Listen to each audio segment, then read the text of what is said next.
সালাম আলাইকুম। বলছিলাম ভালো আছেন ভাই? আল্লাহ যে রাখে ভাই। বৃষ্টি বাদল হচ্ছে নাকি এলাকায়? হ্যাঁ, একটু হচ্ছে আবার বন্ধ হচ্ছে আবার শিপ হচ্ছে এরকম। হুম। আচ্ছা, যে জন্য ফোন দিলাম, হ্যাঁ। আপনাদের এটা 23 তারিখে তো বাংলাদেশ আওয়ামী লীগের মনে হয় 25টা বার্ষিকী না? জি। প্রোগ্রাম হাতে নিচ্ছেন নাকি আবার? না না না না না। আর তো কেউ নেবে না, তাই না? না, কারণ কি ভাই, আমি রাজনীতি করি কিন্তু ইলিগেল কিছু করি না।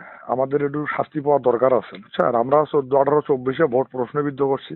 আমরাও 15 বছর বিরোধী দলকে মামলা দিয়ে হয়রানি করছি। কাজী রিফর্ম না হওয়া পর্যন্ত হ্যালো হ্যাঁ হ্যাঁ হ্যাঁ, বুঝতে পারছি।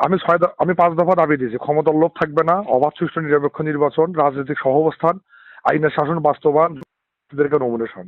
হুম। কারণ আপনারা জানেন যে গতবার কিন্তু আমি নমিনেশনটা পেয়ে গেছিলাম আল্লাহর রহমত, যে কারণেই আজকে কিন্তু তারা পলাতক এবং তারা নাই। তো সেই কারণের জন্য একটু পানিশমেন্টের দরকার আছে, পানিশমেন্টটা হয়ে যাক, তারপরে প্রেক্ষাপট স্বাভাবিক হোক তখন সেটাই আহুত সেটাই করে সেটাই। সাদুল্লাহ প্রোগ্রাম নেব না এবং না সাদুল্লাপুরে কোনো সাদুল্লাপুরে। ভায়োলেন্স হবে না। আমি বলি সাদুল্লাপুরে কোনো ভায়োলেন্স হবে না।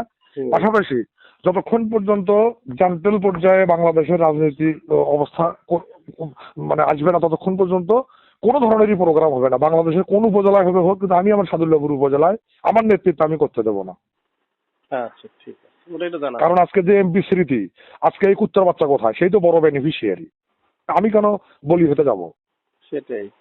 ওই কুকুরের বাচ্চারা আগে আসুক, যারা জনগণের টাকা খাইছে, একটা নিয়োগে 2 লাখ করে খাইছে, এগুলো ধরে মারা দিয়ে আগে আদায় করে জনগণকে ফেরত দেবো। আগে নিজের দলের ভিতরে একটা সংশোধন নিয়ে আসবো।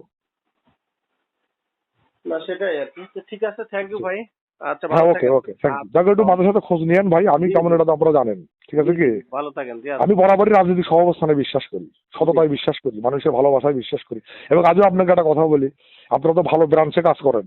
আজও যদি অবাধ সুষ্ঠু নিরপেক্ষ নির্বাচন হয়, সাদুল্লাপুর পলাশবাড়িতে পৃথিবীর যে কোনো মাইকেল নির্বাচন করুক, আমার কনফিডেন্স তার সাথে আমি মোকাবেলা করতে পারবো। আর জনগণ আমার আশা ভরসার স্থল। আচ্ছা, ঠিক আছে ঠিক আর আছে না দিলে জনগণ না দিবে, কিন্তু একটা ভোট ইলিগাল ভাবে নেবো না, এই মানসিকতা নাই। তো ওকে, ভালো থাকেন। ওসি আচ্ছা, সাহেবকে আমার সালাম দিয়েন। ঠিক আছে। আচ্ছা।